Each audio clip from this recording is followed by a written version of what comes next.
It started with three words that still ring in my ears like metal on glass. Step out of the vehicle. No hello. No explanation, just that tone sharp and final like the story was already written and I was just supposed to play my part.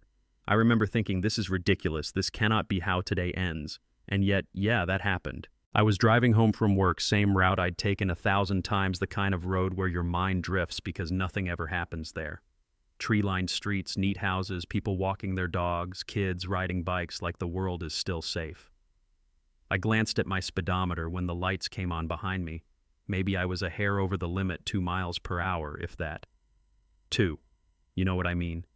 The kind of thing most officers don't even blink at. But he blinked. He lit me up like I'd done something serious. I pulled over, turned off the engine, hands on the wheel. Everything you're supposed to do when you want to go home in one piece. He walked up with his hand already on his gun. That was the first moment my stomach tightened. That posture says a lot. It says I've already decided who you are. He didn't greet me. He didn't tell me why he stopped me. He just snapped license and registration. Now. I asked calmly because that's who I am, and that's what the law allows, officer. May I ask why I'm being stopped? His jaw clenched. I said license and registration. Stop asking questions. And right there, something familiar washed over me. That old feeling. The one where you realize respect is conditional, and you didn't meet the condition before you even opened your mouth. I handed him my license. He looked at it longer than necessary, way longer. I could see his eyes moving, rereading. Then he looked up at me, not impressed, not apologetic, just skeptical, almost amused. "This real?" he asked. "You really a federal judge?" I told him yes, I was. That I'd just left the courthouse. No change, no softening. If anything, he got more rigid, more annoyed, like my credentials were an insult instead of an explanation. "Step out of the car," he said. Now here's the thing people don't always understand. Knowing your rights doesn't magically protect you in the moment. Sometimes it does the opposite. I asked why. I said this was a minor stop, I'd cooperated. He raised his voice, told me if I didn't get out right now, he'd arrest me for obstruction. And in my head, two realities collided. The legal one where I knew this was wrong, and the lived one where I knew arguing on the side of the road with a man who already saw me as a problem could get me hurt, or worse. So I opened the door. I said clearly, for the record, I'm complying, but I do not believe you have legal justification. He didn't care. He told me to put my hands on the hood, spread my feet. Right there in my own neighborhood. I could feel eyes on me. I could hear a car slow down. Someone across the street whispered my name. That was maybe the worst part, that public stripping away of dignity. He patted me down rough, unnecessary. I said I did not consent. I said I was not armed. I said I had committed no crime beyond a minor traffic infraction. I said it all out loud because I knew the camera was rolling and I knew someday someone else might need to hear me say it. Then he stepped back and said the magic words. "I smell marijuana." I almost laughed, not because it was funny, but because it was so painfully predictable. I've heard that phrase in court more times than I can count. It's the easiest key to turn. You can't measure it. You can't disprove it. It just floats there, convenient and powerful. I told him it was false. I told him there was no marijuana in my car. Never had been, never would be. I said I did not consent to a search. He opened my door anyway. He went through everything, papers, bags, compartments. He tossed my things around like he was trying to make a point. Backup arrived, a supervisor, another officer. I explained again who I was, what had happened, what was happening now. I asked the supervisor to intervene to stop this before it became something bigger.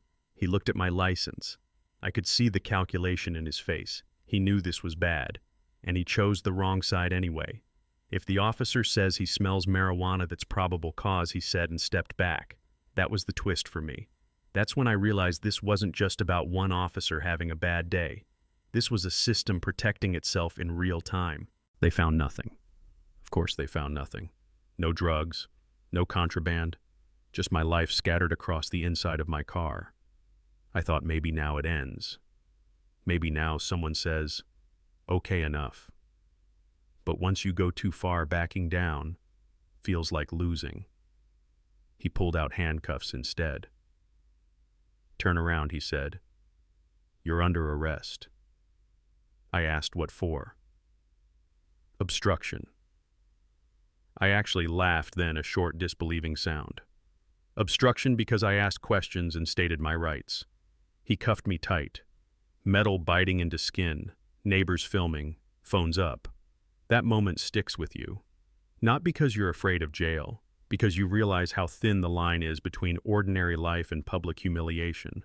At the station, they booked me like anyone else.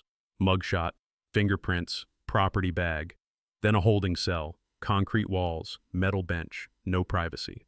I sat there and thought about all the people who had stood in front of me over the years saying the police lied, saying they were treated unfairly. I believed many of them, but believing and knowing are different things. Sitting there, I knew. I knew what it feels like when the truth depends on who's listening and whether they care. I got my one phone call. I called my husband. I told him what happened calmly because that's how I survive hard things. He was not calm. He called an attorney fast. When the attorney arrived and demanded to see the body cam, things changed. Video has a way of doing that. The report didn't match the footage. The footage didn't match the story. Suddenly, I was released. No bail, no apology, just you can go. The next morning, the story was everywhere. A federal judge arrested during a traffic stop. People were shocked. Some were angry. Some weren't surprised at all.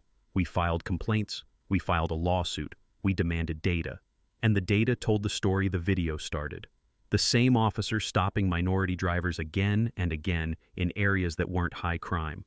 Complaints piling up, quietly dismissed. Supervisors signing off. Patterns hiding in plain sight. At trial, the jury watched the footage. They watched me stand there, hands on the hood, calmly asserting my rights. They watched the claim about marijuana evaporate under a search that found nothing. They watched me get arrested anyway. I testified. I didn't perform. I just told the truth. How it felt. What I thought. What I feared. The officer testified too. He said he feared for his safety. From me. A middle-aged woman in a blazer 2 miles over the speed limit on a sunny street. The jury didn't buy it. They ruled in my favor. They awarded damages. They ordered reforms, training, oversight, data collection, accountability. The officer lost his job. The supervisor was demoted. The department had to change, not quietly, not temporarily, but under court order. People call that a win. In many ways, it is. But here's the part that still keeps me up at night. If I weren't who I am, if I didn't have the resources, I had the knowledge, the platform, the cameras, the statistics, how would this story have ended?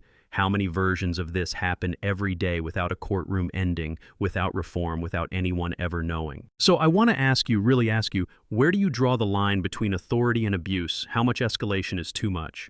And if you've ever been stopped, searched, questioned, or watched someone else go through it and felt that quiet anger in your chest, what did you do with it? Tell me, I want to hear your stories. I want to know what you think justice looks like and who it's really for. Drop it in the comments, argue with each other if you need to, just don't look away.